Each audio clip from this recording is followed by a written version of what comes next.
Hey guys, Frukuru here, and today I'm back with another video looking at Fryevia. And I know what you're all thinking. There are millions of Fryevia videos. I think Dr. Diggs has about three where he's taken a look at her alone, and everybody else has kind of done one. So I just wanted to do one a little bit different. I wanted to focus on her Green Mage sub. I don't like clickbaity titles. I know my title is probably a little bit clickbaity. So to save those of you who aren't that interested at the time, the answer to this question, is she best suited in Green Mage? Maybe. um, it kind of worked for what I wanted it to work with, but it does have its flaws. So if you want to kind of take a journey with me, we'll have a look and see what the story is. So we'll go into her abilities. Now, keep in mind, I don't have her nearly maxed at all, so my numbers are going to be terrible. Try not to pay too much attention to that. We're kind of more focused on the actual intelligence of the unit more so than anything. So you're going to see we have two TP buffs here. We have Bar Blizzard, which we kind of had to take, and we also have her lovely Magic Barrier. Which is great because this is 3 hits, not 3 turns. So ideally you want this casted at the start, and it's good until you've been hit with magic spells 3 times. So that's pretty cool. We do keep her Blizzaga Blade, we keep her Blizzard Blade, but from an offensive standpoint, we are taking a look at Ruin. This is kind of sometimes an overlooked ability, I feel. It's really good. In this situation, it's a double-edged sword, right? It's medium damage, non-elemental. So my dream was I'd be running Mediana down the line in the magic meta with her, and Mediana would run in and ult, lower that ice resistance, and then we'd have Frey come in and just kind of clean up, and then tank any hits. Why I'm not running her on White Mage, as a lot of people wanted to, as you all know, she can't use full life on auto, which is a real shame. I do think that's going to be fixed. I sent in a ticket to support, and they did confirm that they've got a lot of feedback on it, so, hopefully it doesn't fall on deaf ears. If it does, it does. What can you do, So basically, I have a character here, I knew what I was getting into when I pulled her and invested in her. I'd done the research. I wanted like a kind of bulky magic resistance, damagey, healery, buffery type person. So yeah, I can't complain. I knew what I was getting. I'm happy enough. But while the AI is a little bit funky, I'm kind of trying to find little fun alternatives to use with her. So yeah, Ruin has medium damage, as I said. If we look at the details, it has 5 uses, which is quite generous. It means that what we can do is in a PvP arena battle, we're probably not going to use more than 5 ruins, as I'll go into more once we kind of have a look at her. And for guild wars, she's going to probably carry 2 or 3 of these over into the second match, which is nice. The AP cost really, really low, 15. This is really good, and if she does manage to get her ult off, that's going to be even lower. So what I'm hoping is, you can kind of stockpile AP at the start with the buffs, and then kind of run in and nuke. Also important to note, the range on this, for this unit in particular, this is big range. Most of her spells, they're 1 blocks away, which, it's not bad, but it's not always optimal. You don't want to be kind of running into a team by yourself, even if you are tanky enough, because she's going to get shredded by, the likes of Orlando's and stuff like that. So, closing out of this, what we're going to do is we're going to go into the first test scenario. What I did for the first test was I took her into a situation, where her Ruin was going to be quite potent. There's a lot of enemies around, and I actually put her by herself because, not that she's ever going to be by herself, but I wanted to get a better understanding of her AI. So that's kind of why I did that. I'll keep the abilities on. I'm going to put it into 2 speed, and let's have a look. So I'll tell you right away what's going to happen here anyway. She's going to spawn into a map surrounded by enemies, and she is going to go ham. you're going to see she's going to basically constantly spam Ruin. She does have low movement, so she's not always going to be up in the enemy's faces. Apologies for 1 second, I'm very, very thirsty. Okay, so yeah, you're going to see here she's going to... she starts off with, what is it, 32 AP. So she's going to double Ruin. And then once she runs out of runes, she's actually not going to buff herself if there's enemies in the vicinity. She's just going to start slapping them with the sword. Which, you know, maybe not the best thing, maybe not the worst thing. But it is important to note. That's how her mentality works. So we're going to take all these hits. Doopy doopy doo. There's the auto attack. She didn't crit, so she auto attacks again, and now she's going to do another rune, and then she's going to do another auto, and that cycle's just going to keep carrying on. I'm not going to show you the whole thing; there's not much point. So yeah, we'll come out of that, and we'll take a look at the second test. So for the second test, obviously, you know, you're always going to have units in a group. I wanted to see what would happen when she starts off with other units. I also understand that, you know, in PvP and stuff, she's not going to be going around one-shotting stuff at Rune, you know, that would be lovely, but it's a piped Rune. So what I did was I kind of upped the difficulty here a little bit, went into here, and I originally put Ramza in, but Ramza would go first, and Ramza would just run away as he did, so she wasn't within range to buff, so that's why I'm putting in a low-level Durando here, the first time I'm ever going to use him. And again, what you're going to see, and I've made so many of these videos because I actually had to correct myself a few times and I made mistakes. You know, I'm kind of new to this, so I've had a lot of times to test this. But what always happens is if she can attack, if she can hit something, that's what she's going to do. She's not going to buff. She has no interest in buffing, which for a green mage is kind of weird because I always associated them as a support class. But the other thing to note is because her Blizzaga Blade does more damage than Rune, if she can get within range to do that, that's what her primary focus is going to be. So yeah, if she can Blizzaga Blade, she's going to. If not, so it might. You know, I don't want to. Let me preface this with I don't know this for sure, so take this with a pinch of salt, right? But if you really want her to kind of ruin more, maybe you max out Rune, you know, you max out your magic attack damage, since Rune is a magic attack, not slashing attack like the others, and maybe you don't really invest that much in Blizzaga Blade. I'm not saying that's the right way to go, you know, that could be absolutely crazy, but, you know, if you want her to use Rune and kind of stay back from a range, something to consider, okay, with what I've looked at anyway. So you're going to see her, she's going to attack, they're going to do, and then she's going to go back, and she's probably going to use another variant of the Frosty Blade spell. Yeah, there we go. Boom, boom, boom. So that's what happens in this scenario. So basic notes to take away. If she can attack, that's what her AI is going to do. No questions asked. So with that said and done, I was kind of thinking, you know, I'm happy enough with that. I'm going to take her into PvP.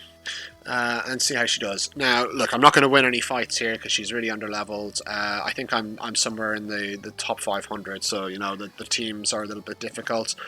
So I probably won't get to show you a fantastic example, but what we will do is we'll kind of get an idea of how her AI works when she starts in a position where she's not within range of enemies, but she is within range of teammates.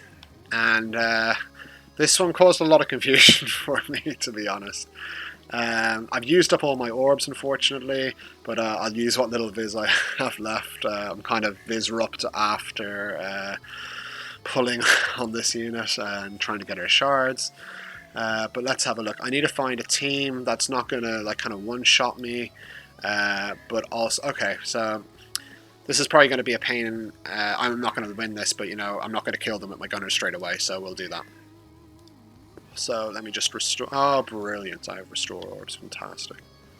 Oh, I don't have restore orbs. Not fantastic. Okay, so let's do this. So I'm pretty confident in the AI behavior here now. Keep in mind, everything's not maxed, so, you know, behavior might change.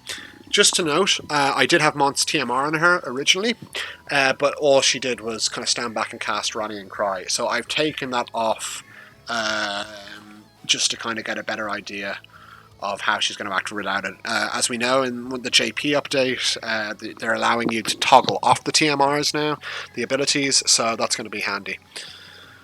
So we go in and we sharpshoot and we vital shot as always. And what you're going to see is she's going to Barbliz the unit to the left of her. There's two paths that can happen from this, right? If my Fryevia runs up... Oh my god, she didn't. Sorry. So normally this doesn't happen. The Orlando doesn't run up. But in the odd case that an enemy does run up, obviously her AI is going to... just go ham and attack it. So one of the last times I tested this, it was actually a Mediana who ran up, and it was kind of cool because you know, I'm built to fight Mediana, so I was able to do a bit of damage with her with my underleveled rune, and you know, it was looking promising.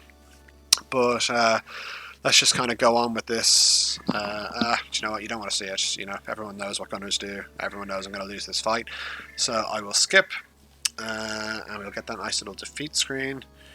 Doobie-doobie-doo. Yeah, you lose. Story of my life.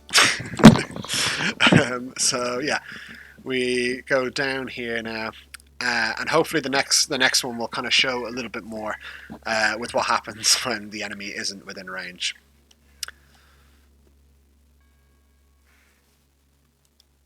So prepare for the battle.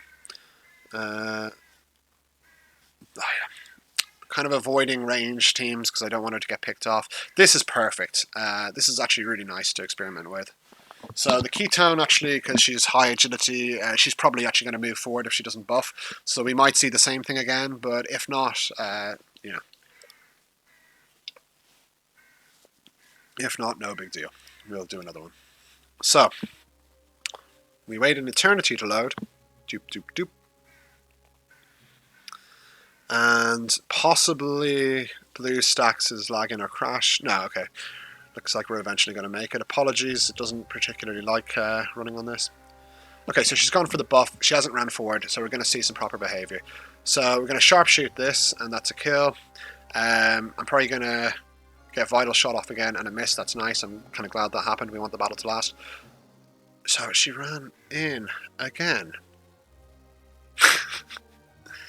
God, I can't get a touch. What did she do? Did she cast Rune? Was she in range? Maybe.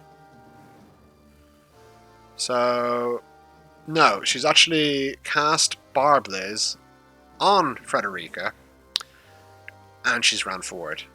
That's the first time she's actually done that. So, obviously, you know, little quirky eyes, and she's dead now. So, nothing more to see here. I'm going to try and exit out of this battle if I can. There we go. So, sorry about this. I kind of thought I had this figured out, but obviously there's always going to be exceptions. It's kind of how the game works. But more often than not, I've probably done... Let's see, I reset it a couple of times. And more often than not... We should see... okay, well this was a silly one to pick, but no, we'll just do it anyway. Excuse me, really thirsty. It's really muggy here, so bear with me. Okay. So we'll wait for the load in. Apologies for the slowness again.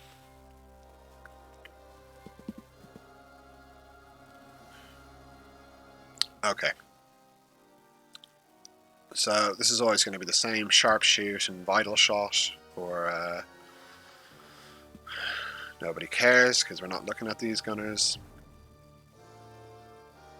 Yeah, so this is her most normal behavior here.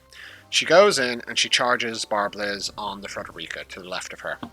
Ideally, what we really want is Freda to move up into the other units, so it AoE buffs all of them. If it doesn't buff the two other units, what happens is she separately casts it on Lucia. So hopefully we'll get to see that. So, yeah. Oh, that's okay. She's nice and tanky enough even as she's low. So you're going to be more often than not casting a couple of barb lizards before anything happens, as long as you're at a range. What you're probably noticing by now is she does not cast she does not cast her best defensive ability, the magic cooldown for the 3 hits. And that's kind of a deal breaker, I think, because it's like one of the best parts of her kit. So I've only ever got this to proc under one condition. That was when she ran to my Frederica and buffed her. The Lucia stayed far down on the left, buffed herself, and then Fryev ran up to the Lucia, and she was so far out of combat, like she wasn't going to get near anything, but the turn after that she casted it. So it is the lowest priority skill that she's going to use. She's going to always attack first, Barb Liz second, and then, you know, if she's not within range of anything, even in auto, she's not going to use that buff. So, you know, you can get around this with some smart AI. It's probably going to change from map to map. I think in Guild War, it's probably not going to be as big an issue because, you know, your units, especially on the current map, they stay back for quite a while and they just do the buffing clown fiesta. So she's probably going to get it off there. But let's see, we'll do another one. So what do we have here? Okay. Medi team. So last time Medi was in this position, she ran forward and we attacked. Let's have a look at what happens now.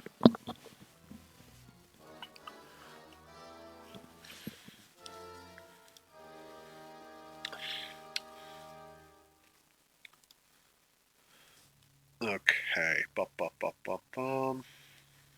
Come on.